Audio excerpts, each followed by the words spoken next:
Je dirais pas qu'il est, en l'ayant côtoyé beaucoup quand même, ni fou ni excentrique. Ah bon?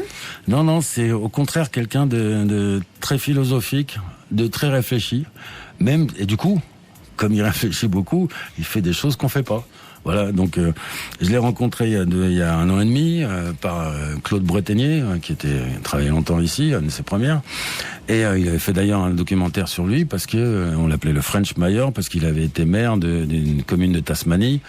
Et puis il avait des bacchantes, c'est-à-dire des grosses moustaches, toujours des vestes colorées. Il était assez iconoclaste, excentrique si on veut, français jusqu'au bout des doigts, parlant en anglais avec l'accent. Alors qu'il parle super bien en anglais, hein, mais bon, dès qu'il peut, il peut dire Mapleton au lieu de Mapleton. Bon bref, vraiment le rebelle, le français quoi.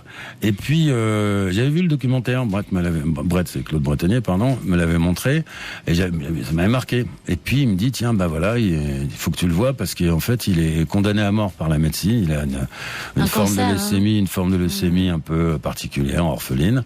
Il sait qu'il va mourir dans l'année.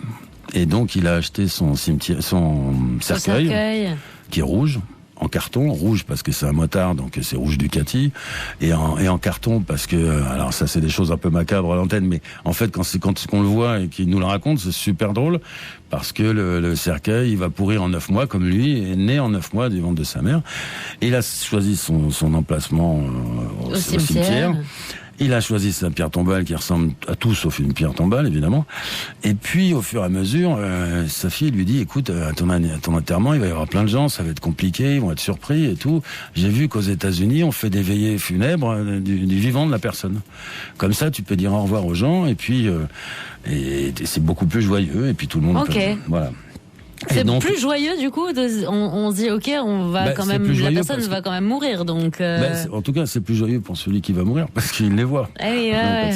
J'entends. Et donc il décide de faire ça. Donc on l'a suivi pendant 9 mois, 9 mois, du premier. Puis on a suivi les moments où il était un peu plus malade, un peu moins. Alors et puis jusqu'à cette fête. Du moins, c'est une garden party, c'est pas non plus une fête, mais c'est super sympa. Et tous les gens moi, j'invite les gens à regarder le film parce qu'il fait toujours un petit peu peur, hein. Mais le personnage fait que c'est très attachant, il est extrêmement attachant. Et puis l'histoire, tout le monde, même il y a beaucoup de Calédoniens, c'est en français hein, le film, même si ça se passe en Australie, il y a que des Français quasiment. Les gens à la fin se disent et pourquoi pas? Et pourquoi pas? Et moi, avec Gwenaël, on s'est dit la même chose, et pourquoi pas? Parce que ça s'est passé, et puis, il a des astuces, puis c'est un personnage, il est pas triste, et voilà, il a sa veste rouge, il embrasse tout le monde. Il y a des situations extraordinaires où les gens vont écrire sur le cercueil, puisque le cercueil est en carton, il est exposé, vont écrire des mots d'adieu. Alors on se dit, ça va être affreux, non? Alors, j'ai pas l'habitude, d'être fier ou content de mes films. Je vois toujours des trucs qui me conviennent pas, tout ça, mais j'invite vraiment tout le monde à regarder ce film parce qu'il est tout public. Alors peut-être pour les enfants de moins de 10 ans, c'est compliqué, mais il y a rien de triste, il y a rien de macabre, il y a rien de lugubre. Et puis il y a pas de voyeurisme non plus. Moi j'aime bien ce film. Il interroge.